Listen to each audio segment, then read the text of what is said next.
Welcome to Do It Live Autonomy Podcast. My name is Joshua Hale. I'm here with Lawrence, Lisa, and a couple other fly on the walls. We'll see else who joins us tonight.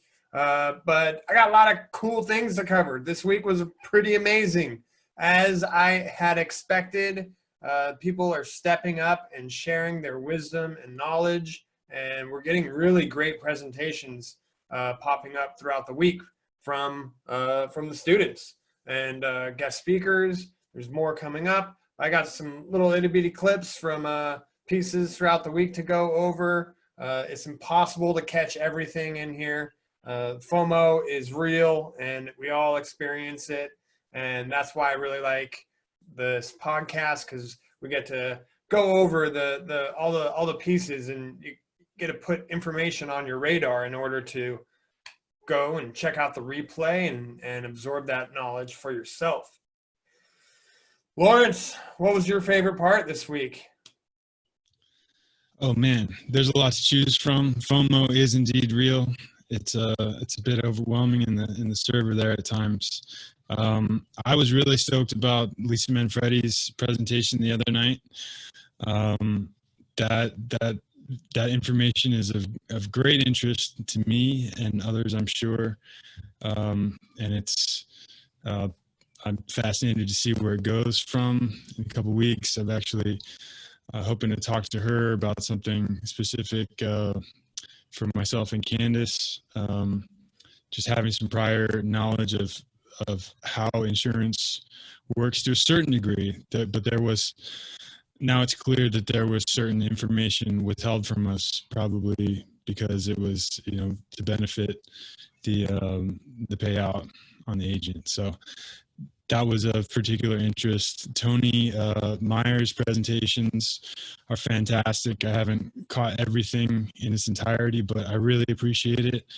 Got a taste of the topics of the trivium through Richard's podcast, the Tragedy and Hope, Peace Revolution podcast. But Tony is just doing a fantastic job laying that stuff out. And it really feels like an area I need to focus, put some real time and study into. It feels like that grounding basis that I'm missing. So that's fantastic. I can't wait to catch up on that. And today I caught a fantastic interview with Doug Force that Gabriel Schmidt conducted. That was awesome. Very interesting about Canada. I suppose Doug's website's called The Myth That Is Canada, something to that effect. And having learned a little bit about the corporate status of Canada was very fascinating to me. So jam-packed week full of good stuff, and good to be here. Joshua, thanks for having me. Yeah, buddy. Did you catch what was your favorite thing in the dojo this week? Something that wasn't the main presentations. Oh yeah, I got to tune into a really fascinating conversation. Kurt Bivens and Gabriel Reed were just on video, using that cool new feature a few nights ago, and they covered a lot of good stuff, from 3D printing to firearms, and that kind of crosses over. They were talking about some Raspberry Pi, like things all over the place, running stuff. I'm fascinated by that. I wish I had more time in the day, but what else in that conversation? That's the real fear of missing out, because man, if you don't catch those conversations, they're gone. Yeah. And they referenced a couple of podcasts that I'd listened to, veterans sort of taking the red pill, or like moving towards anarchism and away from, there was a lot of good stuff said there. I'll leave it at that. Awesome. Awesome. Well, let's go ahead and just dive into our first clip. First one is going to be the gateway to financial freedom. Lisa Manfredi's presentation, just a little snippet of one of her core concepts of what is money and how can you be your own banker. So there's opportunity costs with using anything we have.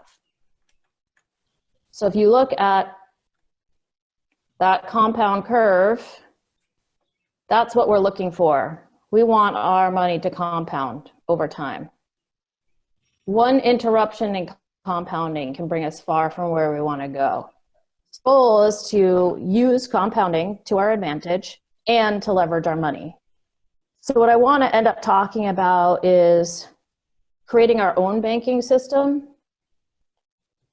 where we have a bank, which is you, and we have a depositor, which is you.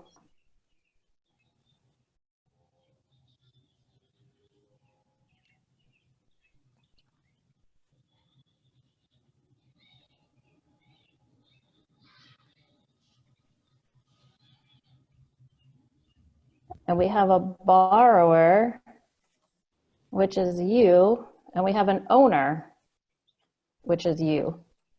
So you fund this account, this bank, with your money. So it's savings, maybe it's a W-2 job, maybe it's your 401k, or an IRA, or inheritance, whatever it might be. You're putting all that money into this bank, your bank, and in this case, we use an insurance vehicle, and then you borrow it, and you borrow it to live your life. And you set the terms. So instead of what normally happens, you borrow from the bank, and the bank sets the terms. They set the repayment schedule, they set the rate, they set everything for you. And there are consequences if you don't pay it back. You use that system to understand how it works, but you set your repayment terms. So you say, all right, well, I borrowed $10,000 to buy a car. And I'm going to pay at 5%. And I'm going to set a repayment schedule of whatever, 8%, 10%.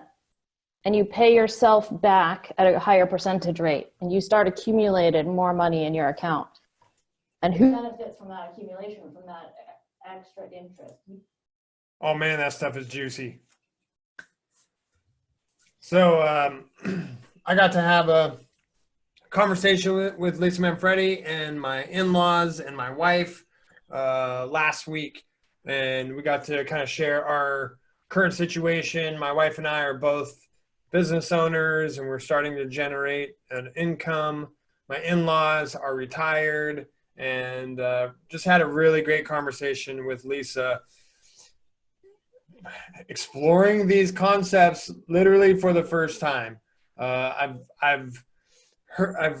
never heard it compiled the way that Lisa is bringing it into the community, and it just makes sense.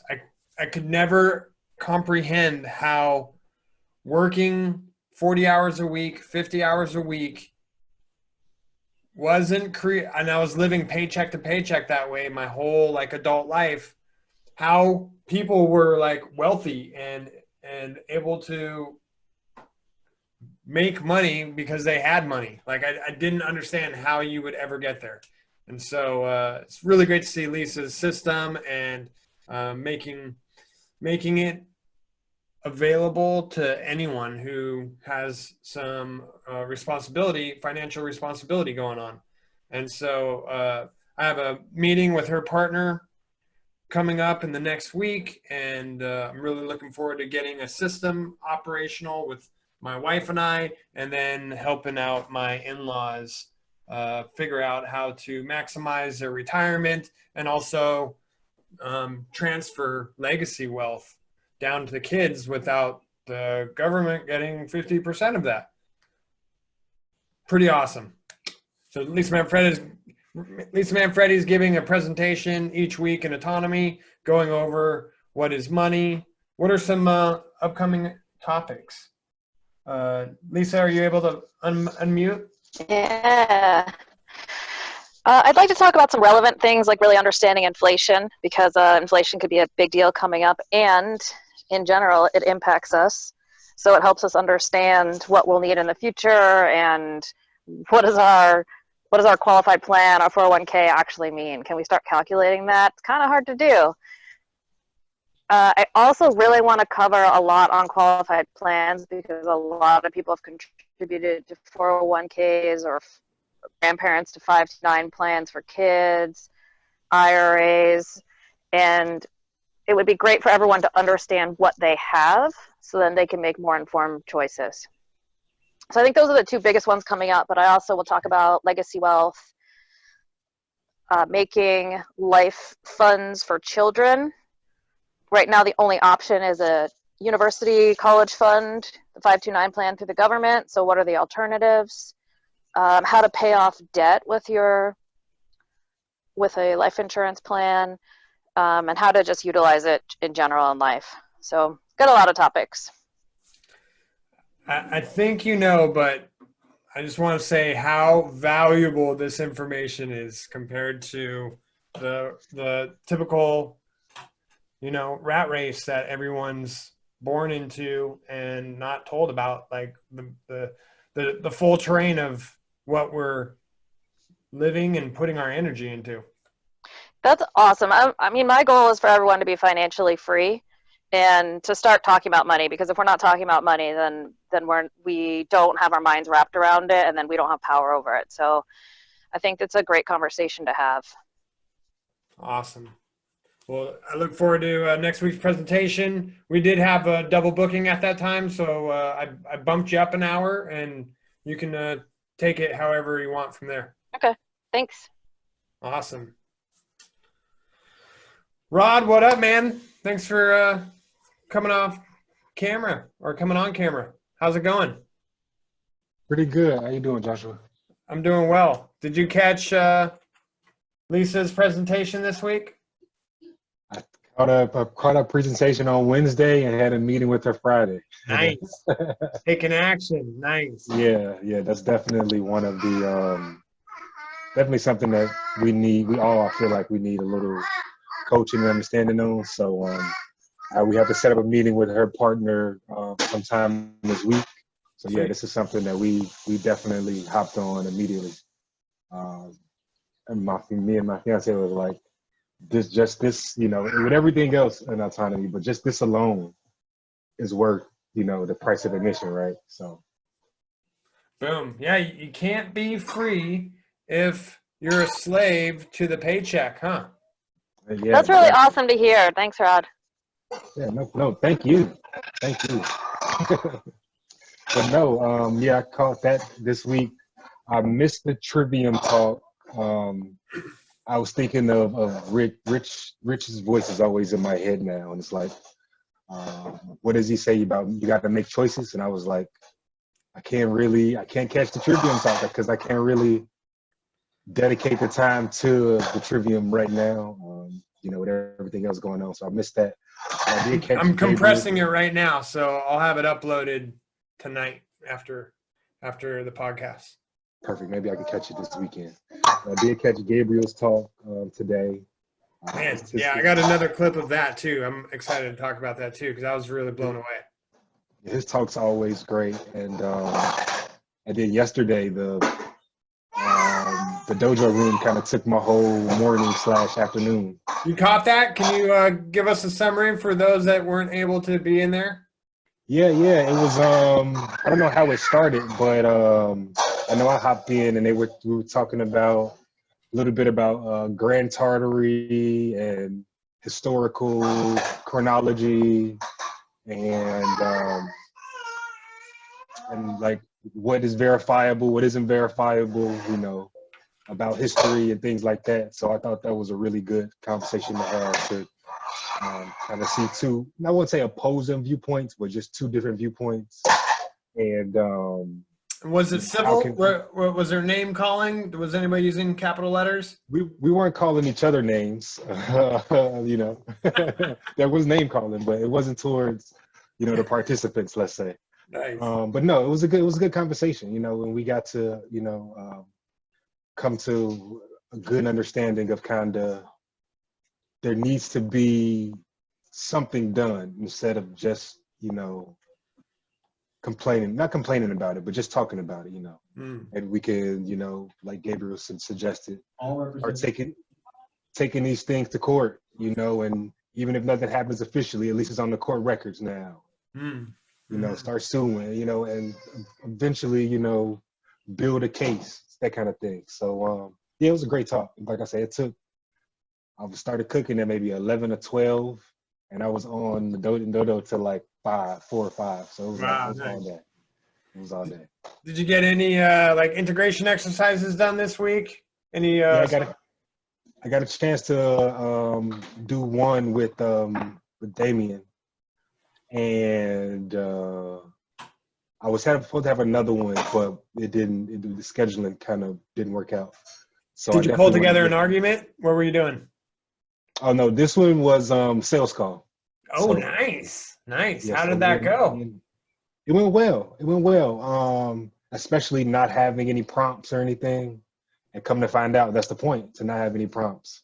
Yeah. Where it's most natural. Yeah. So it was good though. I wish I would have got another 1 or 2 in before the prompts, but I think it was a good. I had another interview. I found out Oscar's from Chicago, so I'm from Chicago. Oh, sweet. So I had to interview him. Just how far away are you two? Well, no, I live in Houston now, but your hometown. I'm a homer for sure. So I just had to, connect with another Chicagoan. Sweet. Rod the salesman.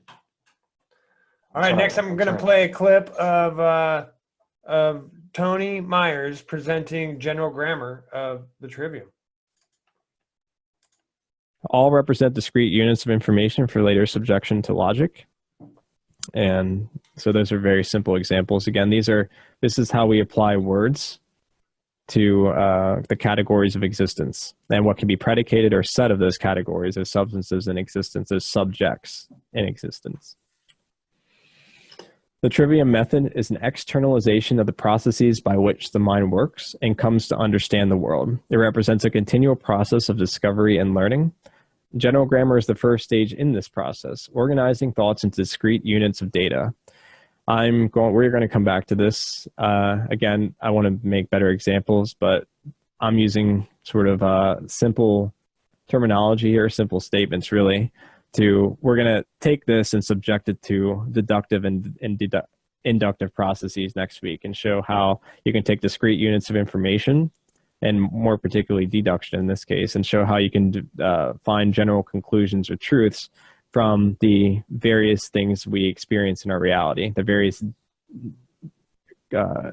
pinpoints of data, disconnected pieces of sense data that we then form into words, and how we then can subject it to a methodology, to whether or not to see if there's some truth or falsity to those claims. And deduction, you usually come to a more general conclusion, whereas inductive, you come to a probable conclusion. We'll get into that next week. That's man. So my introduction to the Trivium was through Mark Passio in his presentation. Forget the name of it right now, but I was completely enthralled by it. And then I found Tragedy and Hope and started just compiling as much as I could about the Trivium method. And I took Gino Detting's recommendations and just dove into the hardest books I've ever read up to that point. And I literally spent like 2 years trying to make sense out of general grammar, logic, and rhetoric. And it really wasn't until the document that I think Tony and Rich and a few other Tragedy and Hope members wrote. It was about like an 80-page document that made it feasible to use in my life. Whereas before it was very abstract, and I was trying diligently to to comprehend how this all fit together and like worked in my brain and used it in my environment. But I spent two plus years trying to just conceptualize it in order to put it into use. And here we are. Tony's laying it down week by week, really just giving a nice, concise summary of it in order for deeper learning to take place. And you can attach that deeper learning onto these core concepts that he's laying out. Incredibly grateful for this. I'll every chance that I can, I'll listen into trivia method material just because it's deep and it sticks a little bit each time, and then I get to start seeing it apply in my life.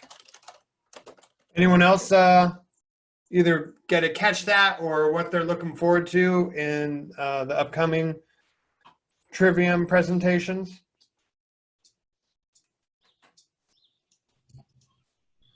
Well, I know I spoke about it already, but I'll just add some thoughts that, I did.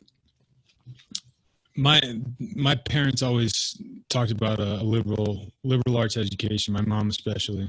And I actually went for a brief period of time to a college, liberal arts college.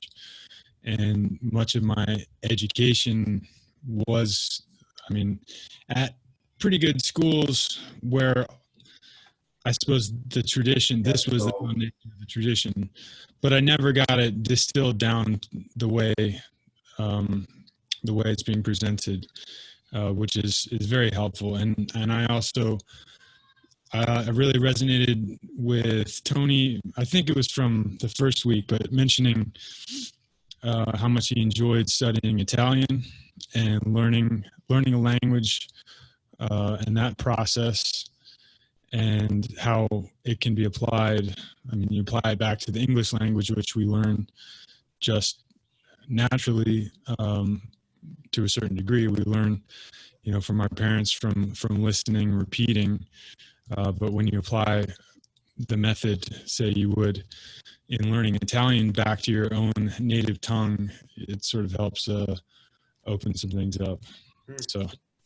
Was your education that you received, did they keep like the elements of the trivium separate and they didn't like show how they interacted with each other?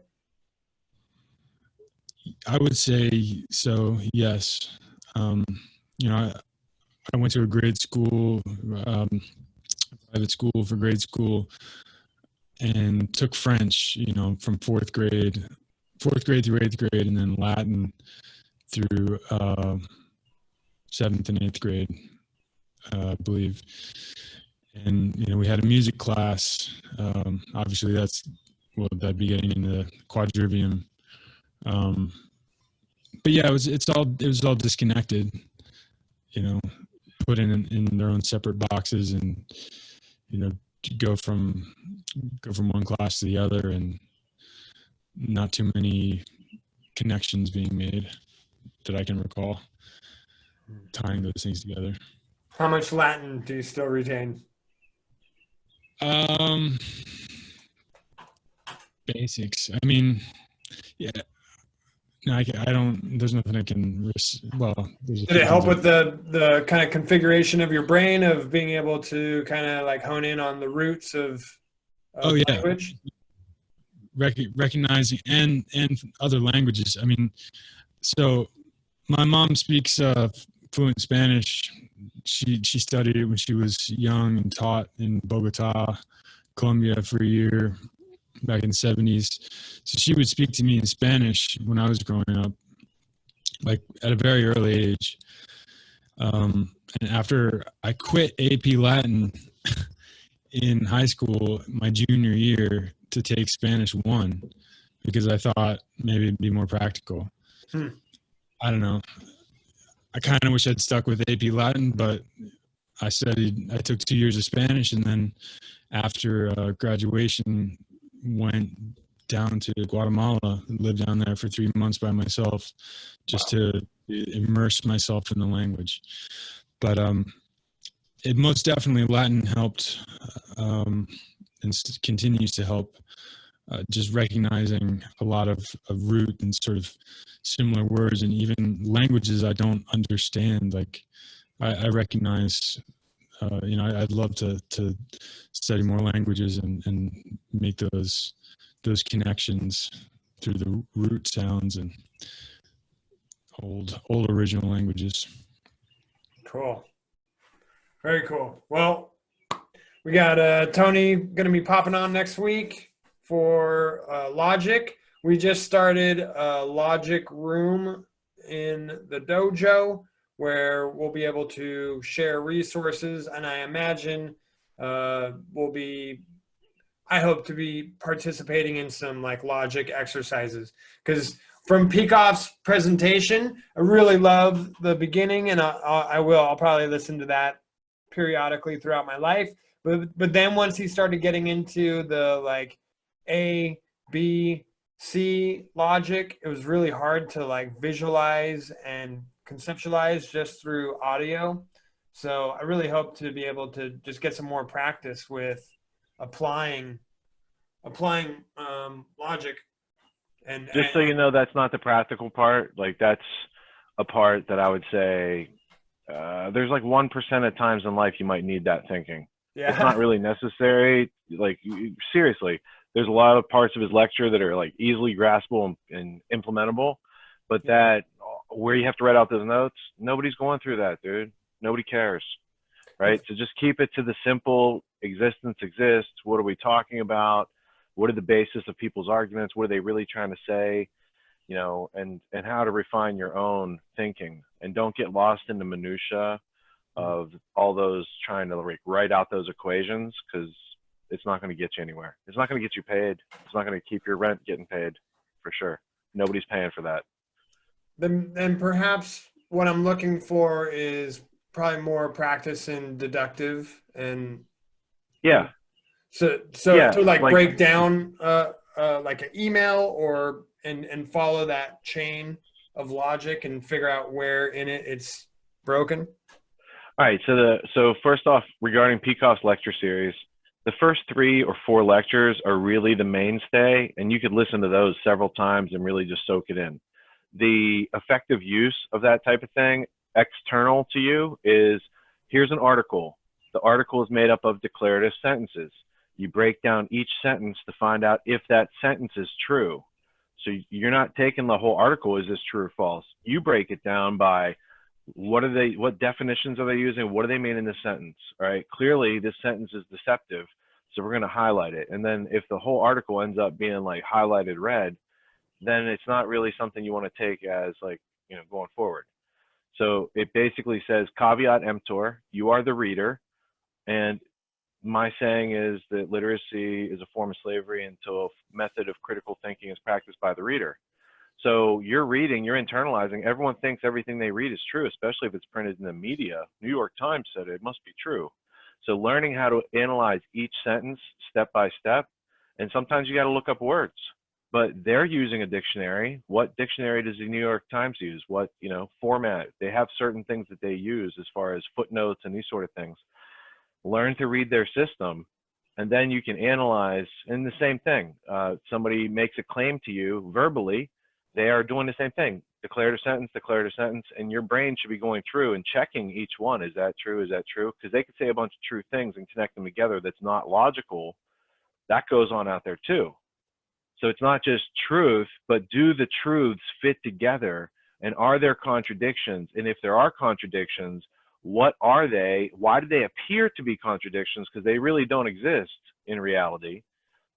There's appearances of contradictions, and those would be fallacies. It's the same thing as in mathematics. I could show you an equation where I could make 1 = 0. But in that equation, to do the math, I have to like divide by 0 or something that you're not supposed to do. But so that's like the pedantic minutia, and that's how people trick, right? If you don't know that you can't do that in mathematics, then it makes it look like 1 = 0. Same thing with the fallacies. It appears to be true until you're like, wait a minute, you're using a bandwagon technique, or you know, you're using ad hominem, attack against the man. Like, it doesn't matter what Stephen Hawking did or said or whatever. what he wrote in the book right there is true. It checks out the reality. So there's like those types of things. Yeah, that's what I want more of. More practice and good use of the dojo to kind of throw obstacles at each other and be able to handle them like Neo in the Matrix. We should have a formal debate stage. That way we don't miss events like whatever went on yesterday in the dojo. Yeah. Yeah, I agree. Awesome. Thanks for chiming in. You just saved me probably like 100 hours of AB logic homework. All right, here's a little juicy spot of today's presentation with Douglas Force. At last, the secret of the Canadian history with Gabriel Smith. But they had already established heirs and successors through the 1878 Act, which allowed them to kind of wink, wink, nudge, nudge, you know what I mean, that they could pass them on, provided that, you know, you didn't read them too carefully. Because if you read them too no, I'm not kidding. If you read them too carefully, under King Edward, it said Her Majesty the Queen, all the way through the British North American Act. So how can His Majesty the King be the monarch of that British North American Act? So that's where they screwed up. Yeah, because what you're saying about the enacting clause is the enacting clause would have allowed them to change that from being Her Majesty to being able to reenact this bill for future monarchs. So by removing the enacting clause, the issue with the bill becomes, in the future, if you don't have this same monarch who eventually dies, you end up without a, you know, government which can be appointed. There you go. Boy, oh boy. I tell that to people in Canada and they don't get it. But you got it. Holy moly. Thank you. No, I'm not kidding. People get glazed look in their eye when I explain that to them, but you explained it beautifully. And that's exactly what happens. And today, if you look at the British North American Act, that photocopy in the archives, it still applies only to one queen, and that's Queen Victoria, not Queen Elizabeth. And I find it funny. People go, oh, whoa. Yeah. I said, read it. Read it. Please read it. Understand it. The only way you're going to understand it is to read it. And that way you can see how they're, and I love the word bamboozling you. They're just, because they are. And at the end of the day, so 1901 came, January 22nd, 1901 came, and Queen Victoria passed on. Now, they knew they had a problem. And I think it was 1911 or 1923, I can't remember, honestly, but they were holding these imperial conferences. Imperial Conference 1907, 1911, and 1923, 1926, 1930. And they were secret. And these imperial conferences were from all of the dominions. Now, Australia had the Constitution was ratified and went into effect on January the 1st, 1901. So the Commonwealth of Australia was already established. So they were still part of the imperial conferences, but they had already established the Commonwealth of Australia, and it wasn't, they were more there for input rather than anything that was going on in Australia. I'm going to save the rest for later. That was 2.5 hours long and worth every minute of that. And probably the coolest thing I walked away from that presentation was, I decline your offer to contract, sir. I was going to say that I wrote that down. Am I under arrest or am I being detained? For what am I being detained? I decline your offer to contract. And then he said, if you really want to stick it to him, ask him do you not understand? Yeah, I decline your offer to contract, sir. That's all you got to say. That's all you got to say. If you want to know what the hell we're talking about, check out that presentation. It was really eye-opening, amazing. I never gave the time of day to Canadians' history. I was busy just trying to sort through America's history, but it was really great to hear that they're just up just as screwed up as we are. Even a little bit more so because we still have a Bill of Rights and a Constitution here, and up there We it don't. really seems like smoke and mirrors. We don't have a constitution, and the fact that Quebec is under a different law system makes it even more complicated. So, but it's actually quite fascinating. Yeah, I had no clue about any of that, and yeah, it sounds like a mess that you don't even want to be a part of the legal system. That's your best defense. I declined the offer to contract. Well, Gabriel did a really fine presentation. He's really providing a lot of value to the community. He's doing these historical looks. 2 weeks ago, he did one on America. Just knocked out Canada. I look forward to what else he has in the works. He's a good interviewer, and for being a first season here in Autonomy, he really is providing a lot of value by offering these with the community. So thanks to him. Anybody have any other feedback on that presentation? I'm putting the final touches on it, and I'll get it back up. I'll have it up probably tomorrow for replay for everybody that missed it. Joshua, can I just say thank you very much for that feedback and for helping me out. Joshua helped me fix my background so it didn't look terrible. And it was comforting to hear some tips before I started filming as well. So thank you for showing up. And yeah, I thought it went pretty well. I was pretty excited about it. Yeah, it was succinct and oh yeah, super jam-packed full of knowledge. And your bedroom's already dirty again. How'd that happen? Yeah. I don't know. But my phone overheated. He left out one hiccup, which was that my phone overheated. So I had to rip my phone case off because it's just been warmer out here. So my phone case actually makes it so, yeah, I couldn't run Zoom for an hour straight and had to rip it off in the middle of the interview. That was a surprising moment. But thank you to Agnieszka too for filling up with some questions while I was gone. Yeah, for sure. Yeah, that it worked out good. I was gonna hand you the host so that you could shut it down, but I was a little nervous after your phone overheating. Yeah, thank you for sticking around. Yeah. Awesome. All right. Well, next I want to talk a little bit about Autonomy Unlimited. This week was pretty monumental, I will say. We have several projects in the works right now. Student projects are working with Autonomy Unlimited, making their dreams come true. Hedda Marie is getting her website revamped.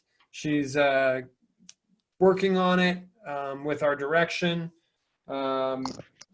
Krista is updating her website too. So we have a ton of copywriters and lots of students supporting her vision.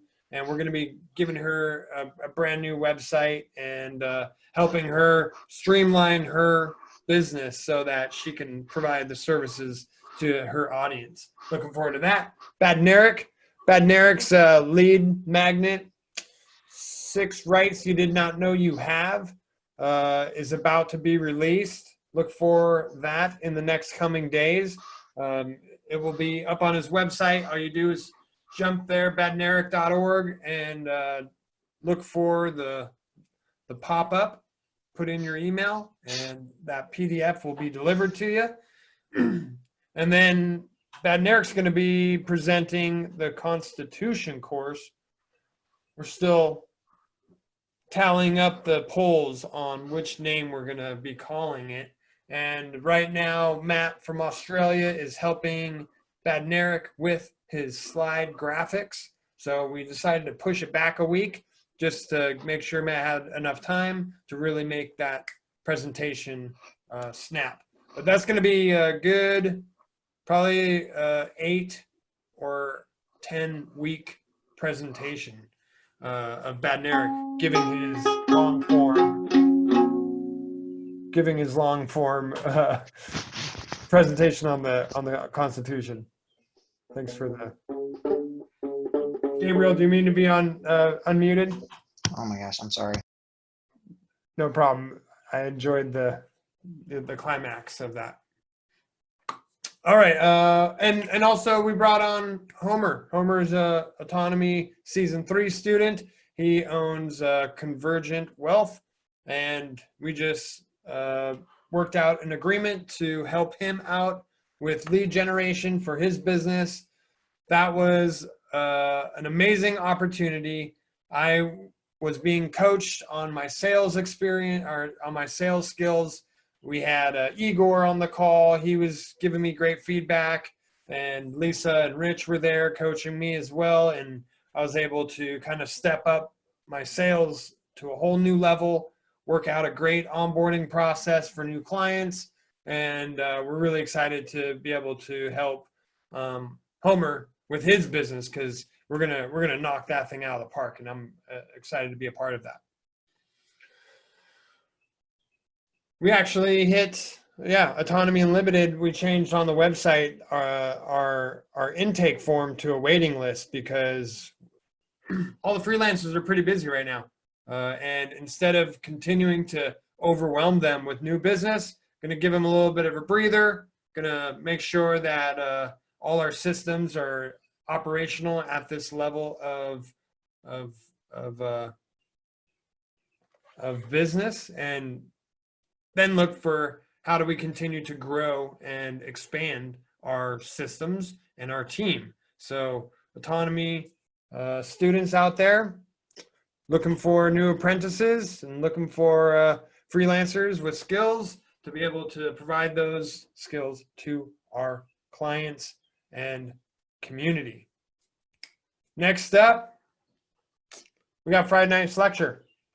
This week was about sales. Lawrence, this is your second time going through this. What really stood out to you this time? Ooh, I think I'm still trying to take it all in. Maybe I'm a late bloomer, but just last night I think what jumped out to me was just about having that confidence to sort of control an interaction, and not in a controlling way, but in a natural way, just by showing that interest, by showing that initiative, wanting to go above and beyond, and being able to demonstrate all that quickly, sort of in a first impression situation. So that's what stood out most for me last night, I'd say. Nice. How late did you make it? I caught the whole thing. Wow. Yeah, I'm working Monday through Friday now, so I'm gonna be catching it live. Nice. I made it. I still had my earbud in my ear when I got into bed in the Q&A, and I didn't make it to the end of Q&A, but it was a marathon for sure. Rod, what do you think about coming across these concepts for the first time? Did you get some clarity on the difference between conventional sales versus what Autonomy is offering? Cringy sales versus autonomy sales. Yeah. Actually, this is the first not the first, maybe the second lecture I didn't make it all the way through. So I'll have to go back and finish it. It was planned while I was asleep on the couch, so maybe I got some osmosis going, and some of those things, seeped in while I was sleeping.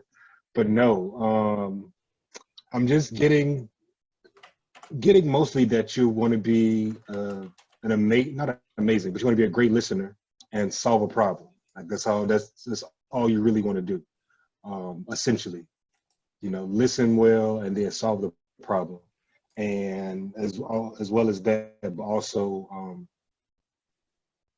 show value, show what value you are offering or how you can bring or add value. So those things are the things I've taken the most from it these past couple of weeks. And so I'm just trying to integrate that in my everyday brain kind of thing is, how can I provide value, and, what kind of problem can I solve or can be solved from, what people are griping about. Yeah. For myself, providing value wasn't an issue because I've always been kind of the helper persona. And so I'm always looking for opportunities to support others. But I never learned the offer. I was just bending over backwards and just giving all my energy. And then if they offered me something, I'd be like, oh, no, that's okay. No problem. It's cool. Or I would be putting myself in a position where my wife is looking at me like, what are you doing? Like you're spending all this time and energy and you're not putting food on the table. And that was such an awkward situation to be in because I was just wanting to help others, but then she was right. So to learn this natural skill of mine of just wanting to provide value was the secret sauce of ethical sales. Really, like, boom, light bulb went off. I just had to learn like how to put the offer out there. It's totally cool to help others without asking anything in return. But when you are making when you're making a living, making a career, you have a family to support, then it wasn't okay for me to just be, it was irresponsible for me to just be spending that much energy and not putting an offer onto that. And so this is where I've been really focusing my attention, is being able to be firm in my offer because I'm confident in my self-worth and I'm able to provide value and make it reciprocal so that they can then thank me in reciprocity. So having that like reciprocal circuit take place where they help me out, I'm helping them out, and it can continue on that way instead of where before it was a finite situation where I didn't have enough time and energy to provide for my family and help every person that came across my way.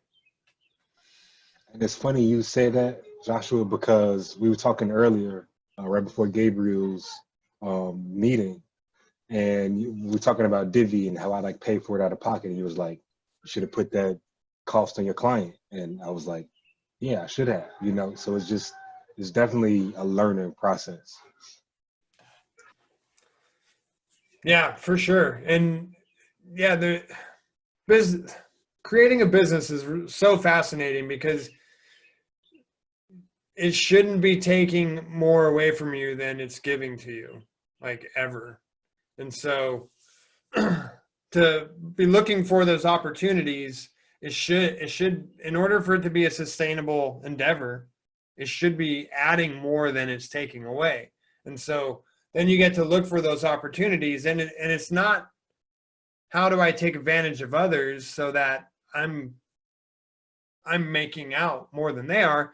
You provide value in their life, and typically you're either saving them time or energy or making them more money, and then asking for your own self-worth in that agreement, and it's a win-win-win.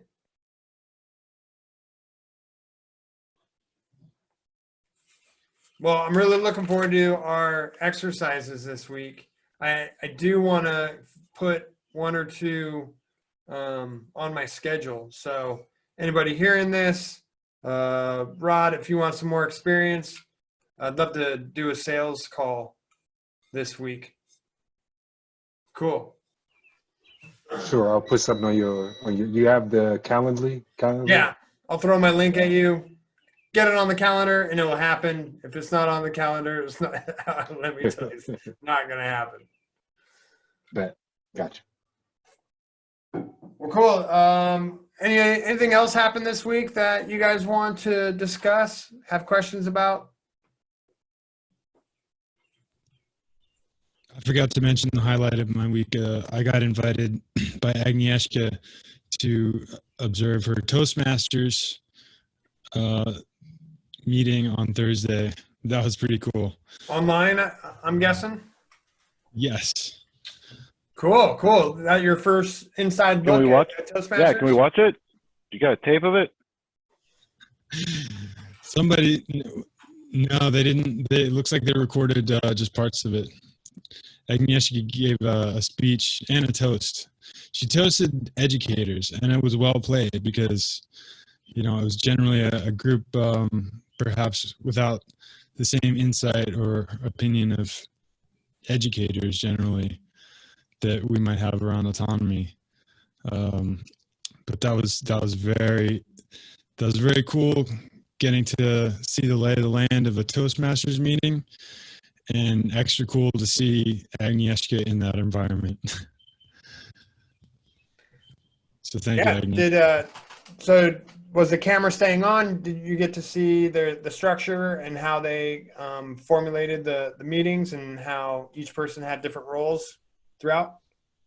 Absolutely. Nice. Yeah, I got to participate in Toastmasters for a year, and it gave me a lot of good tools starting out. Agnieszka, what was your speech on again? I remember you told me.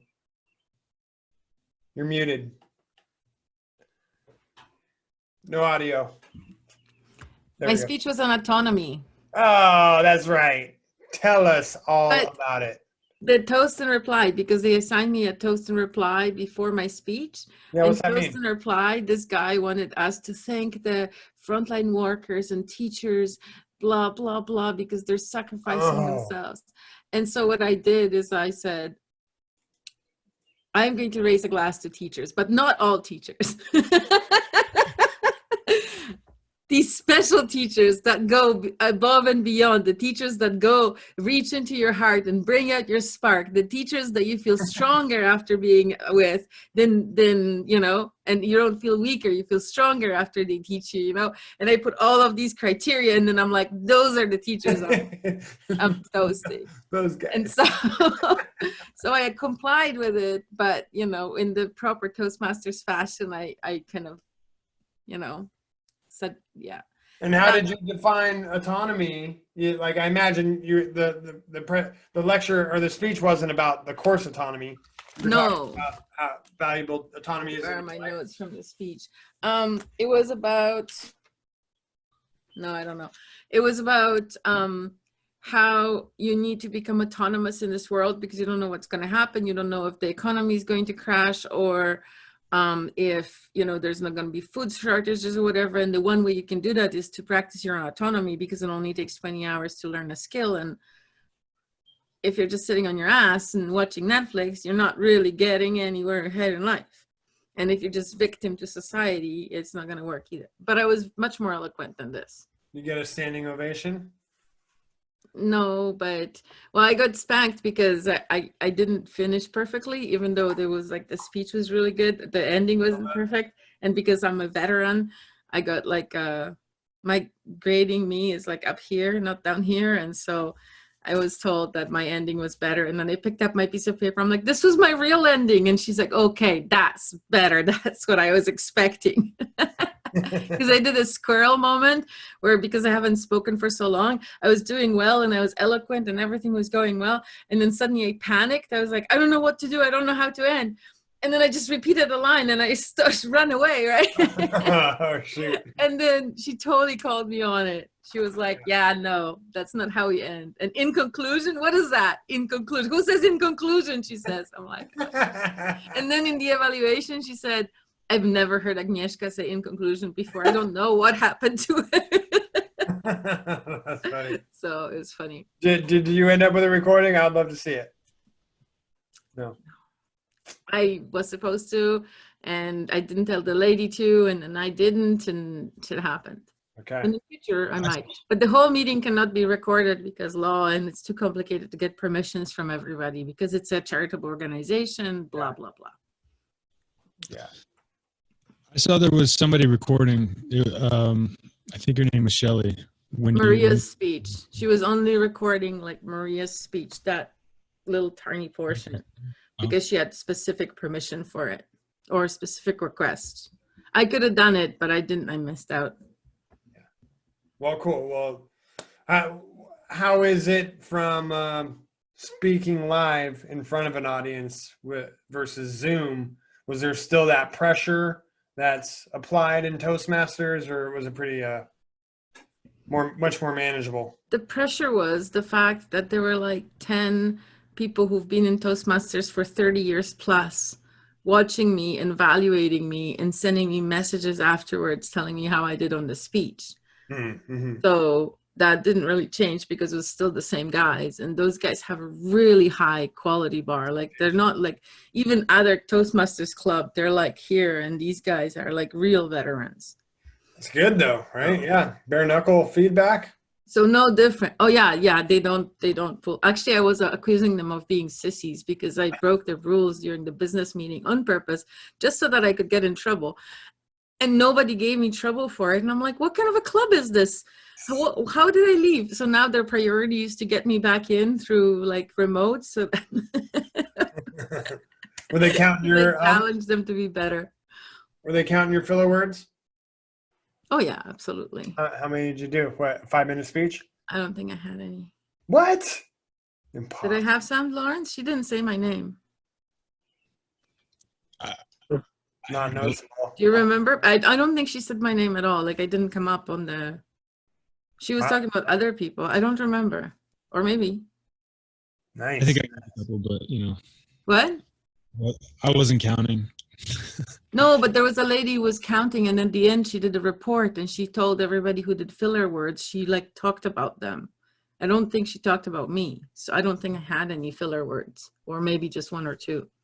Agnieszka, it'd be fun to host our own Toastmasters inside of Autonomy, just like once, and just use their format, have a Toastmaster bringing people into it and getting people like 3 speeches, and then we can evaluate them. That'd be fun. There's a Toastmasters program called, the name escapes me, but it's a program for corporations where we've gone into corporations before and we do like a mini Toastmasters training. Huh. But for this group, I think it would be fun to do business meeting training, like Robert's Rules of Order and putting down motions and vetoing and breaking rules and stuff like that. I don't know anything about that. Well, because that's what's used for like every, you know, good idea. Like a, what did you say, Richard? Good idea. Thank you. Good idea. Like a condominium board or a neighborhood board, or when you're in a charitable organization or when you're in the government, all of those groups use Robert's Rules of Order for meetings, right? And you need to know the rules in order to participate in a meeting effectively, because if you break the rules, like I did on Thursday, and you don't get caught, then maybe you get away with it. But if you get caught, you may not get your motion forwarded because you don't know how to say it or when to say it or how to do an amendment and stuff like that. The levers of power. Mm-hmm. So that way, if you write their stupid rules, you can play out with their stupid rules. Yeah. Do you think you can organize that? Or do you know the person to set that up? We could ask one of the old dudes to show up and teach us. That would be valuable. I'll have to think about which one is less senile. Yeah. Well, excellent. That's it for this week's episode of Do It Live podcast. Thanks everybody for tuning in. Lawrence, Rod, Agnieszka, thanks for chiming in there. Lisa, thanks for saying hello. Everybody who gave presentations this week, they were fabulous. Wealth of knowledge. Keep it coming. We're halfway through the season. If you are interested in autonomy, go to getautonomy.info/ignite. just take the next step. Just fill out the form, have a discussion about it. You won't regret it. And season 4 is right around the corner. It's going to be the best one yet. I'm